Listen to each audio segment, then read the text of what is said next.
വീടുകളിലുള്ള പ്രസവം. വീടുകളിലുള്ള പ്രസവത്തെക്കുറിച്ചിപ്പോൾ എങ്ങനെ ഇപ്പം ഇന്നത്തെ കാലത്ത് ബോധവൽക്കരണം നടത്തിയാലും, അതൊക്കെ എത്ര വളരെ ചെറിയൊരു ന്യൂനപക്ഷം അംഗീകരിച്ചെങ്കിൽ അംഗീകരിക്കുന്നല്ലാതെ ഇപ്പോഴത്തെ കാലത്ത് അംഗീകരിക്കില്ല. കാരണം ഇപ്പം ഈ സ്വാഭാവികമായി കേൾക്കുമ്പോൾ നമുക്ക് തോന്നും പ്രസവം എന്ന് പറഞ്ഞാൽ അതൊരു സ്വാഭാവിക പ്രക്രിയയല്ലേ? ഈ പ്രകൃതിയിലെ എല്ലാ ജീവജാലങ്ങളും പ്രസവിക്കണില്ലേ? അതൊക്കെ ആശുപത്രിയിൽ നിന്നാണോ? എന്നൊക്കെ ചോദിക്കാം. പക്ഷേ സ്വാഭാവികമായും എന്താണെന്ന് വിചാരിച്ചാൽ ഈ വീടുകളിൽ പ്രസവിച്ചിരുന്ന ഒരു സന്ദർഭത്തിൽ, അതായത് ഹോസ്പിറ്റലുകളിൽ ലഭ്യമല്ലാത്ത അതിനു വേണ്ടിയുള്ള എക്സ്പെർട്ട് ഗൈനക്കോളജിസ്റ്റും അതേപോലെ തന്നെ ഡോക്ടർമാരൊക്കെ അവൈലബിൾ ആകാത്ത ഒരു കാലഘട്ടത്തിൽ പ്രസവങ്ങൾ നടന്നിരുന്നു. പലപ്പോഴും വീടുകളിൽ പ്രസവങ്ങൾ നടക്കും. മരണങ്ങൾ വർദ്ധിച്ചിരുന്നു എന്നൊക്കെ നമുക്ക് അന്ന് അറിയാൻ പറ്റും. അപ്പോൾ അന്നത്തെ സമയത്ത് എന്താ വെച്ചാൽ ഈ പ്രസവം എടുക്കാൻ അന്നും വീട്ടുകാരല്ല എടുത്തിരുന്നത്. അല്ലെങ്കിൽ ഭർത്താവല്ല എടുത്തിരുന്നത്. അതിനെന്ത് ചെയ്യും, നാട്ടിൽ അതിന് എക്സ്പെർട്ട് ആയിട്ടുള്ള ആളുകളുണ്ടായിരിക്കും. അപ്പോൾ അവർ നൂറുകണക്കിന് പ്രസവം കാണുകയും അത് ഭംഗിയായി കൈകാര്യം ചെയ്യുകയും ചെയ്തിരുന്ന ആളുകളാണ്. മാത്രമല്ല ആ പ്രസവത്തിൽ എന്തെങ്കിലും അപകടങ്ങളുണ്ടെങ്കിൽ അവർക്കത് മനസ്സിലാവും. അവർക്കത് അറിയും. അങ്ങനത്തെ ആളുകളാണ് ഉണ്ടായിരുന്നത്. ഇന്നെന്താ വെച്ചാൽ ഇത് ഹോസ്പിറ്റലിലേക്ക് മാറിയതോടുകൂടെ എന്ത് ചെയ്തു, അങ്ങനത്തെ പരിചയസമ്പന്നരായ ആളുകൾ ഇല്ലാതെയായി.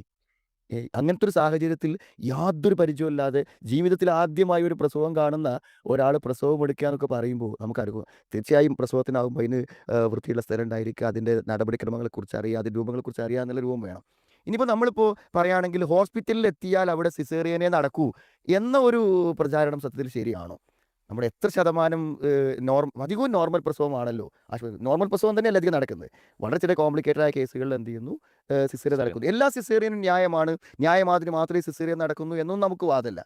പക്ഷേ സ്വാഭാവികമായും അങ്ങനെ ഒരു ഭയം സൃഷ്ടിച്ച് ആശുപത്രികളിൽ നിന്ന് അകറ്റുക എന്നുള്ളത് വളരെ പ്രയാസകരമായ കാര്യമാണ്. ഇപ്പം നമുക്കറിയാം, മിക്കവാറും പ്രസവിക്കപ്പെടുന്ന പല കുട്ടികൾക്കും പ്രസവ സമയത്ത് പല കോംപ്ലിക്കേഷനും ഉണ്ട്. അപ്പോൾ ഒരു ഓക്സിജൻ ആവശ്യമായി വരിക, എന്തെങ്കിലും അപ്പത്തെ ഒരു എമർജൻസി ട്രീറ്റ്മെൻറ്റ് വേണ്ടി വന്നാൽ ഈ പ്രസവ സ്ഥലത്ത് നിന്ന് ആശുപത്രിയിലേക്ക് എത്താനുള്ള ഒരു ദൂരമുണ്ടല്ലോ. എന്തിനാണ് അങ്ങനെ അറിഞ്ഞുകൊണ്ടൊരു ബുദ്ധിമുട്ട് വരുത്തേണ്ട ഒരു കാര്യം എന്താണ്? അതേപോലെ ഒരു പ്രസവിച്ച സ്ത്രീക്കൊരു പിന്നെ അസാധാരണമായ ബ്ലീഡിങ് വന്നു. അപ്പോഴൊക്കെ അത് ആശുപത്രിയിലേക്ക് എത്തുന്നത് വരെ ബ്ലീഡ് ചെയ്തുകൊണ്ടിരിക്കൂലെ. അപ്പോൾ സ്വാഭാവികമായിട്ടും ഒരു നോർമൽ പ്രസവം ആഗ്രഹിക്കുന്ന ആളുകൾ എന്ത് ചെയ്യുക, അതിനെ പ്രോത്സാഹിപ്പിക്കുന്ന, അതിന് താല്പര്യപ്പെടുന്ന, നമുക്ക് വിശ്വാസമുള്ള ഡോക്ടർമാരെയും ഹോസ്പിറ്റലുകളെയും അവലംബിക്കുക എന്നതിലുപരി എന്താണ് അപൂർവമായ ഒറ്റപ്പെട്ട കേസുകളും കാര്യങ്ങളും പറഞ്ഞ് അതിൻ്റെ ബുദ്ധിമുട്ടുകൾ പറഞ്ഞ് എന്ത് ചെയ്യാണ് ഇത്രയും അപകടകരമായ ചില സാഹചര്യങ്ങൾ ഉണ്ടാക്കുന്നത് എന്താണ് ശരിയല്ല. അപ്പോൾ എന്നാൽ ഇങ്ങനെ ഒരു പ്രചാരണം വന്നാൽ പോലും അത് അംഗീകരിക്കുന്നവർ വളരെ വളരെ ന്യൂനപക്ഷമേ ഉണ്ടാവുള്ളൂ. കാരണം ഈ കാര്യങ്ങളെക്കുറിച്ച് അറിയുന്ന ഉത്ബുദ്ധരായിട്ടുള്ള, പ്രത്യേകിച്ച് കേരളത്തെ സംബന്ധിച്ചിടത്തോളം ചികിത്സാ രംഗത്തൊക്കെ ഏറ്റവും ഉയർന്ന് ചിന്തിക്കുന്ന ആളുകളാണ്. പിന്നെ വേറൊരു കാര്യം കൂടി ചേർത്ത് പറയാം. ലാ ദററ വലാ ദിറാർ. വളരെ അർത്ഥവത്തായിട്ടുള്ള നബി സ്വല്ലല്ലാഹു അലൈഹി വസല്ലം വാക്കാണ്. അതായത് ഒരാളെ ഉപദ്രവിക്കാനും പാടില്ല, ഉപദ്രവം ഏൽക്കാനും പാടില്ല എന്നാണ്. നമ്മളെപ്പോഴും ചികിത്സിക്കുന്നവർ ശ്രദ്ധിക്കേണ്ട ഒരു കാര്യമാണത്. ഒരാളെ ബോധപൂർവ്വം എന്ത് ചെയ്യാൻ പറ്റൂല, അയാൾക്കൊരു ദ്രോഹം ഉണ്ടാകാൻ പറ്റൂല. നമ്മൾ ബോധപൂർവ്വം എന്താണ്, നമുക്കൊരു ഉപദ്രവം വരാവുന്ന ഒരവസ്ഥയിൽ നമ്മൾ നിൽക്കാനും പാടില്ല. ഒരാളെ ഉപദ്രവിക്കാനും പാടില്ല.